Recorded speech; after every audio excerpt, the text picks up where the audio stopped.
அனைவருக்கும் வணக்கம் நண்பர்களே. இந்த பதிவில் என்ன தகவல் பார்க்க போகின்றோம் என்றால், நமது கன்னி ராசிக்கு கார்த்திகை மாதம் ராசி பலன் எப்படி இருக்கும் என்பதை பார்ப்போம். 6ஆம் வீட்டில் உள்ள ராகு, பொது வாழ்க்கை, தலைமைத்துவம் மற்றும் போட்டித் துறைகளில் வெற்றி பெறுவதற்கான திறனை குறிக்கலாம். இது ஒரு நபரின் சவால்களை கையாளும் திறன், தடைகளை தாண்டும் திறன் மற்றும் எதிரிகளை மூலோபாய சிந்தனை மற்றும் ஓரளவு கையாளுதல் மூலம் நிர்வகிக்கும் திறன் ஆகியவற்றை எடுத்துக்காட்டுகிறது. 6ஆம் வீடு உடல்நலம், சேவை மற்றும் தினசரி வழக்கங்களுடன் தொடர்புடையது.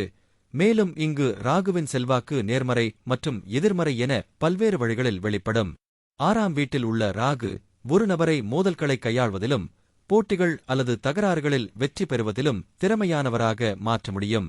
இந்த இடம் சவாலான சூழ்நிலைகளில் தந்திரோபாயங்களை வகுத்து கையாளுதலை தங்களுக்கு சாதகமாக பயன்படுத்தும் திறனை பூர்வீகவாசிக்கு வழங்க முடியும். 6ஆம் வீட்டில் உள்ள ராகு பெரும்பாலும் பொது வாழ்க்கையில் வசதியாக இருக்கும் ஒரு நபரை குறிக்கிறது, மேலும் தலைமை பாத்திரங்களை கூட ஏற்கக்கூடும். 6ஆம் வீடு வேலை மற்றும் சேவையையும் குறிக்கிறது, மேலும் இங்கு ராகுவின் செல்வாக்கு ஒரு பணியாளராகவோ அல்லது முதலாளியாகவோ ஒருவரின் வாழ்க்கையில் வெற்றிக்கு வழிவகுக்கும். இந்த இடம் சிரமங்களை எதிர்கொள்ளவும் வாழ்க்கையில் உள்ள தடைகளை கடக்கவும் வலிமையையும் மீள்தன்மையையும் அளிக்கும். 6ஆம் வீட்டில் ராகு இருந்தால் இறக்குமதி ஏற்றுமதி தொழில்கள் அல்லது பயணம் தொடர்பான முயற்சிகள் போன்ற வெளிநாட்டு விவகாரங்களில் ஈடுபடுவதை குறிக்கலாம். 6ஆம் வீடு ஆரோக்கியத்தையும் குறிக்கிறது, மேலும் ராகு ஒரு பூர்வீகவாசிக்கு நோயை கடக்கும் திறனை கொடுக்க முடியும், அவர்களை திறமையான குணப்படுத்துபவர்கள் அல்லது மருத்துவர்களாக மாற்றவும் முடியும். 6ஆம் வீட்டில் ராகு இருப்பது குறிப்பாக தோல், வயிறு அல்லது குடல் தொடர்பான உடல்நல பிரச்சினைகளையும் குறிக்கலாம். ராகு பாதிக்கப்பட்டிருந்தால் அது சட்ட மோதல்கள் அல்லது மோதல்களுக்கு வழிவகுக்கும். 12வது வீட்டில் உள்ள கேது பெரும்பாலும் ஆன்மீக நாட்டம் மற்றும் உலகப் பணிகளில் இருந்து விலகுதல் ஆகியவற்றுடன் தொடர்புடையவர்.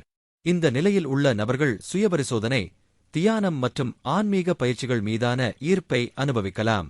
இது கடந்த கால வாழ்க்கையுடனான கர்ம தொடர்பையும் இந்த வாழ்நாளில் ஆன்மீக விடுதலைக்கான திறனையும் குறிக்கலாம். 12வது வீட்டில் உள்ள கேது ஆன்மீக வளர்ச்சிக்கான ஆழ்ந்த விருப்பத்தையும் மானத்திற்கான தேடலையும் தூண்டலாம். தனிநபர்கள் பொருள் உடைமைகள் மற்றும் உலக ஆசைகளிலிருந்து இயற்கையான பற்றின்மையை வளர்த்துக் கொள்ளலாம், இது வாழ்க்கையைப் பற்றிய அதிக ஆன்மீக கண்ணோட்டத்திற்கு வழிவகுக்கும். இந்த இடம் தியானம், யோகா மற்றும் உள் அமைதி மற்றும் அமைதியை ஊக்குவிக்கும் பிற பயிற்சிகள் மீது வலுவான விருப்பத்தை வளர்க்கும். 12வது வீட்டில் உள்ள கேது கடந்த கால கர்மாவிலிருந்து விடுபடுவதை குறிக்கலாம், இது தனிப்பட்ட மாற்றம் மற்றும் ஆன்மீக பரிணாமத்தை அனுமதிக்கிறது. தனிநபர்கள் வலுவான உள்ளுணர்வு திறன்களையும் நுட்பமான ஆற்றல்களைப் பற்றிய உயர்ந்த விழிப்புணர்வையும் கொண்டிருக்கலாம். இந்த இடம் சில நேரங்களில் வாழ்க்கையின் பல்வேறு பகுதிகளில் இழப்பு, பிரிவினை அல்லது முடிவுகளின் அனுபவங்களை குறிக்கலாம். சில விளக்கங்கள் குறிப்பாக வாழ்க்கையின் ஆரம்ப காலத்தில் நிதி தொடர்பான சாத்தியமான சிரமங்களை குறிக்கின்றன. குறிப்பாக தூக்கம் அல்லது கண்கள் தொடர்பான சில உடல்நல பிரச்சினைகளுக்கு ஒரு முன்கணிப்பு இருக்கலாம். 7ஆம் வீட்டில் சனி இருப்பது உறவுகள் மற்றும் கூட்டாண்மைகளில் சவால்கள் மற்றும் வாய்ப்புகள் இரண்டையும் குறிக்கலாம். இது தாமதமான அல்லது முதிர்ந்த கூட்டாண்மைகளை குறிக்கலாம், வயதான அல்லது அதிக அனுபவம் வாய்ந்த வாழ்க்கை துணைக்கு இது ஒரு வாய்ப்பாகும்.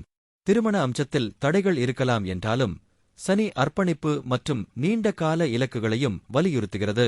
7ஆம் வீட்டில் சனி பெரும்பாலும் திருமணத்தில் தாமதத்தை குறிக்கிறது, சில சமயங்களில் தனிநபர் மிகவும் முதிர்ச்சியடைந்து உறவின் பொறுப்புகளை கையாள தயாராகும் வரை. 7ஆம் வீட்டில் சனி உறவுகளில் அர்ப்பணிப்பு மற்றும் நீண்டகால நிலைத்தன்மையை வலியுறுத்துகிறது.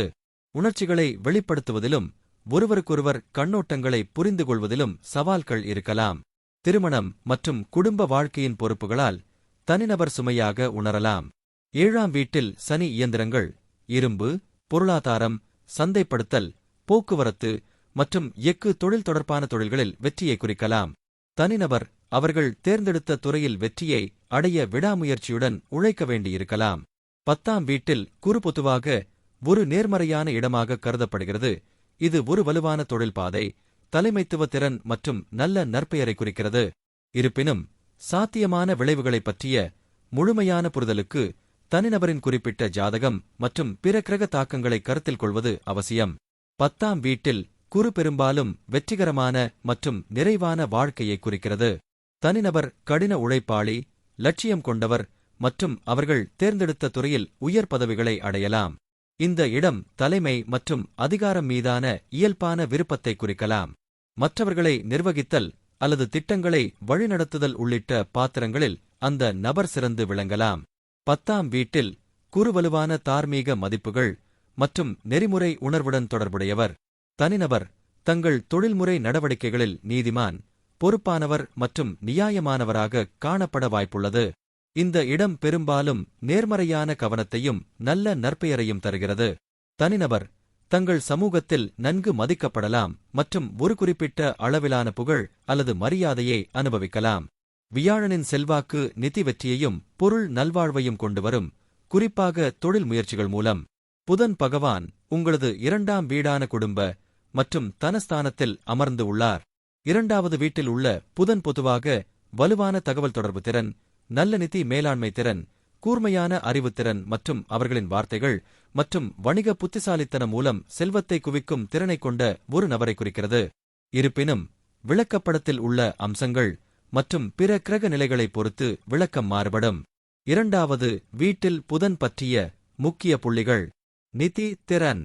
செல்வத்தின் வீட்டில் 2வது வீடு புதனின் செல்வாக்கு நிதிகளை நிர்வகிப்பதற்கும் நல்ல முதலீடுகளைச் செய்வதற்கும் புத்திசாலித்தனமான திட்டமிடல் மூலம் செல்வத்தை குவிப்பதற்கும் இயற்கையான திறனை குறிக்கும். சிறந்த தொடர்பு. வற்புறுத்தும் பேச்சு, கூர்மையான புத்திசாலித்தனம் மற்றும் கருத்துக்களை திறம்பட வெளிப்படுத்தும் திறன் உள்ளிட்ட சிறந்த தகவல் தொடர்பு திறன்களுடன் இந்த வேலைவாய்ப்பு பெரும்பாலும் தொடர்புடையது. இது வணிக மற்றும் தனிப்பட்ட உறவுகளில் பயனுள்ளதாக இருக்கும். வணிக புத்திசாலித்தனம். இந்த வேலைவாய்ப்பைக் கொண்ட தனிநபர்கள் வணிக முயற்சிகளில், குறிப்பாக தகவல் தொடர்பு, தகவல் பகிர்வு அல்லது சந்தைப்படுத்தல் போன்றவற்றில் இயற்கையான நாட்டம் கொண்டிருக்கலாம். கற்றல் மற்றும் மாற்றியமைத்தல்.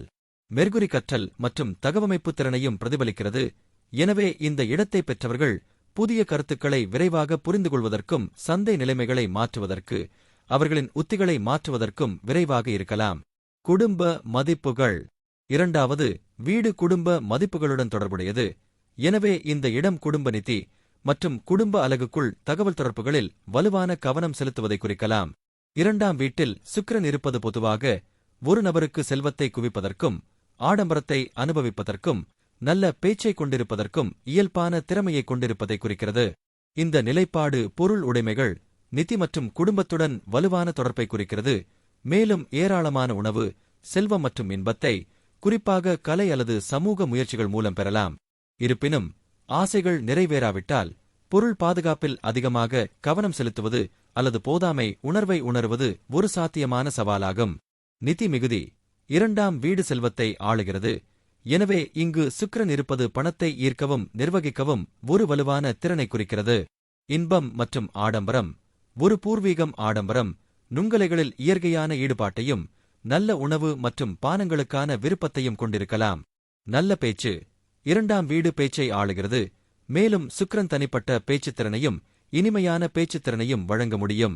சமூக மற்றும் கலைத்திறமை. கலைத்திறமைகள், அழகு அல்லது சமூக தொடர்புகள் மூலம் வருமானம் ஈட்டப்படலாம். தற்சமயம் உங்களது 3ஆம் வீடான முயற்சி மற்றும் உதவி ஸ்தானத்தில் அமர்ந்து உள்ளார். 3ஆம் வீட்டில் சூரியன் அமைவது ஆரோக்கியமான வாழ்க்கை முறையையும் நேர்மறையான அணுகுமுறையையும் தருகிறது. பூர்வீகவாசிகள் ஆரோக்கியமாகவும் செல்வந்தராகவும் புத்திசாலியாகவும் இருப்பார்கள். சொந்தக்காரர் பிரபலமாகவும் கனிவாகவும் நிதானமாகவும் அடக்கமாகவும் பணக்காரராகவும் இருக்கலாம். மேலும் உங்களது தைரியம் மற்றும் விடாமுயற்சியின் காரணமாக நீங்கள் வெற்றி பெறுவீர்கள்.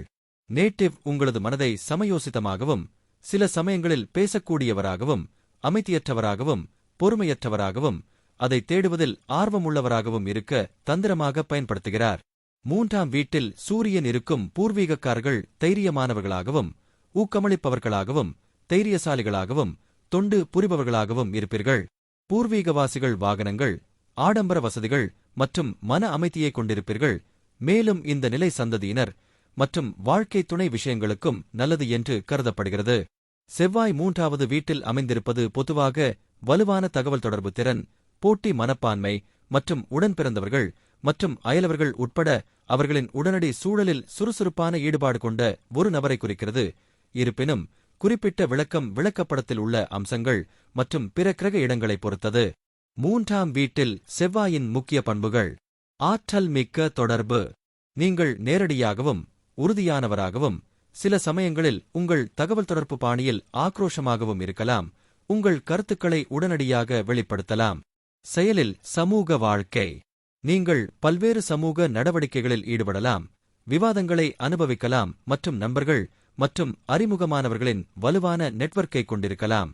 உடன்பிறப்பு இயக்கவியல்.